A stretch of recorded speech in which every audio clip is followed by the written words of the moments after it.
Hey everyone, welcome back to my channel. If you're new here, my channel is all about dyeing, sewing, and upcycling. Today I'm going to go over how to make this t-shirt. I am doing a tie-dye shirt series, and this video is about the honeycomb pattern. You can check out my other tie-dye tutorials in my tie-dye playlist, which I will also link below. So let's get started by going over supplies. So the first thing you're going to need is a 100% cotton t-shirt. I recommend using 100% cotton. And then procion dye, which is another word for tie-dye. You can use a kit or you can buy individuals. You're going to need plastic flagging tape, soda ash, and cling wrap. And then I like to use Dawn when washing my tie-dye. Some other things are a drop cloth to keep the area where you're working clean, scissors, and of course you're going to need a bucket to mix up your soda ash, water to mix up with the soda ash, just regular tap water is fine, and gloves to protect your hands. I'll put a link to all these supplies down in the description below.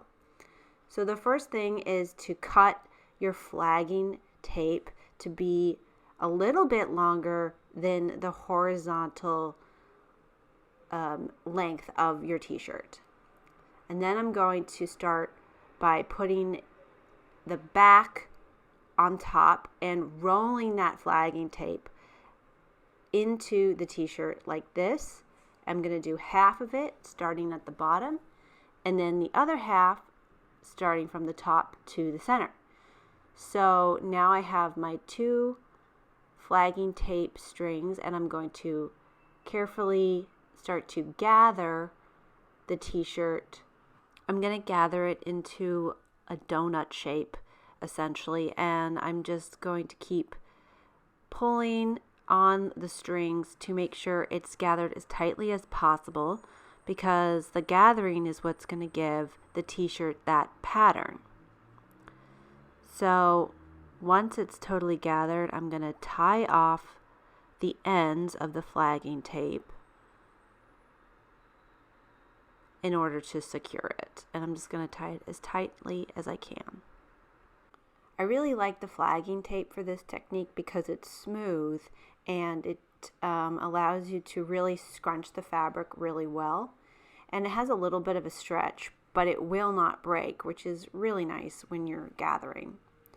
So now it's ready to go into the soda ash solution, and I am going to mix up my soda ash with 2/3 of a cup of soda ash and about a gallon of water. I'm going to let it soak for 20 minutes, and I want to make sure it's completely submerged. You can see I have another t-shirt in there actually, which is another tutorial that I have on my channel for the Itajimi triangular tie-dye pattern, which I will link for you. So after 20 minutes, I'm going to squeeze it out and get my drop cloth down, and it's ready to start putting some color down. Alright, so now it's time to put some color down, and I'm going to be using a dark sort of fuchsia pink, a light pink, a purple, and a gray. So you can use any colors you want. I just had these colors mixed up, and they're probably about a day or two old at this point. And you can use tie-dye for like 2 to 3 days usually. That's what it says on the instructions, so I think that's pretty good rule of thumb. I've used it when it's a little older, but it usually is not as strong of a color. So I'm going to start this one with the lightest color, which is this light pink, and I'm starting in the middle and going onto the outsides, and then I'm gonna kind of go into the next color, which is the fuchsia color, and I'm just gonna do the same on both sides because I want it to be running from top to bottom of the shirt. So here I'm gonna mix up the light pink and the dark pink, using a lot of the light pink because it's the lightest color, and it kind of blends everything in a nice way, I think. So I'm just going to keep putting color down, working my way through the white parts of the t-shirt. And now I'm going to come in with a little gray to sort of soften up those bright colors.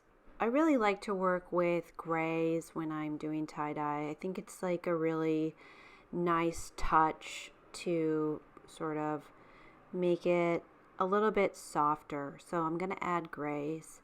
And next, now I'm going to come in with the purple.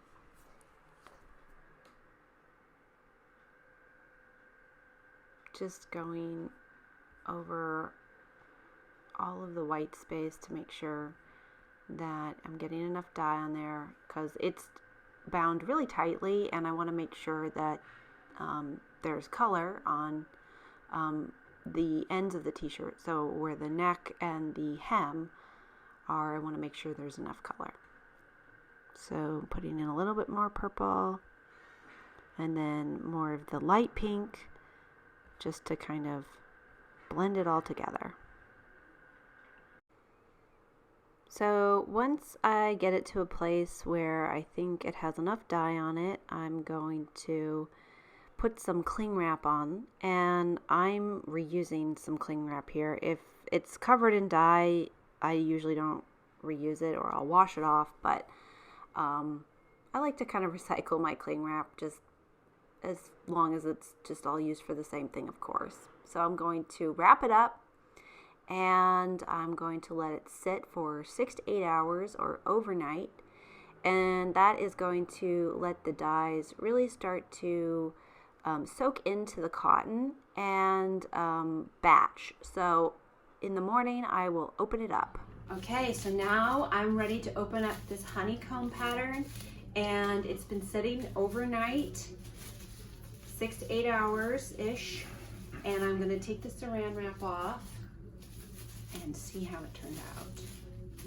I'm really excited to see this one. So I did 2 honeycomb wraps, and I'm just going to snip my...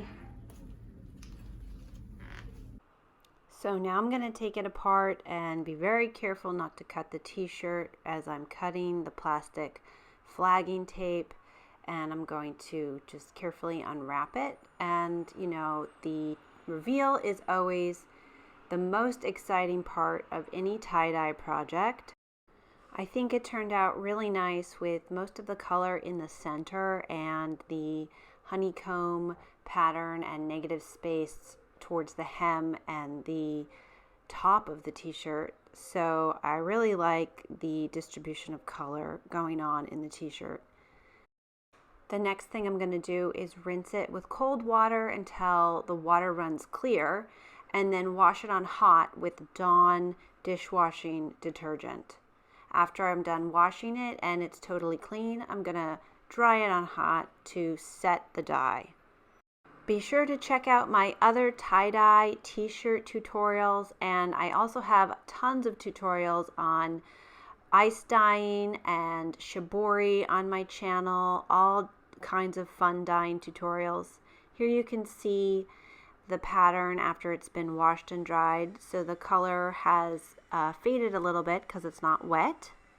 Thanks so much for watching today's video, you guys, and if you like this video, be sure to hit the thumbs up, and you can share it with anyone who might also enjoy a tie-dye tutorial. You can find me on social media at Onyx Art Studios, and you can also check out my website. I have online workshops that I teach, and you can get tickets at Eventbrite, and I also have multiple Skillshare classes. You can try Skillshare for 14 days free with the link listed in the description below. Thanks so much, and I'll see you guys next time.